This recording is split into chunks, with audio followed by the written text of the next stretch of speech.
குருட்சேத்திர அந்த இடத்துல வந்து நமக்கு இன்னொரு ஃபீல் ரொம்ப அதிகமாச்சு.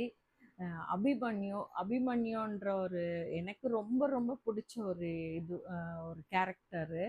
அப்படி அந்த கேரக்டர் அப்போ நான் இங்கெல்லாம் நின்றுப்பாங்களோ இங்கெல்லாம் நின்றுப்பாங்களோ ஃபீல் பண்ணும்போதே இருட்ட ஆரம்பிச்சிருச்சு. அங்கே ஒரு 7:30 இருந்து ஒரு ப்ரோக்ராம் பண்ணுறாங்க. நிறைய பேர் வந்திருந்தாங்க ஸ்கூல் பிள்ளையிலேருந்து.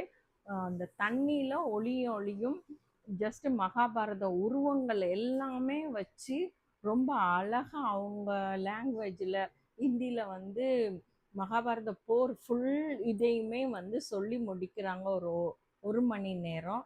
அதுக்கப்புறம் வந்து அங்கேருந்து எல்லாரும் கிளம்புற மாதிரி இருக்குது. அந்த ப்ரோக்ராம் வந்து ரொம்ப ரொம்ப அழகாக இருக்குது. அந்த லைட்டில் அந்த உருவங்கள் அவங்க கொடுக்குற வாய்ஸு. இன்னொன்று நம்ம கலாச்சாரத்தை நம்ம நடந்த ஒரு விஷயத்த மறக்காமல் இருக்க மாதிரி அதை திரும்ப திரும்ப அவங்க தினமும் அதை போட்டு காமிக்கிறாங்க. நிறைய ஸ்கூல் பிள்ளைகளெல்லாம் வந்திருந்தாங்க.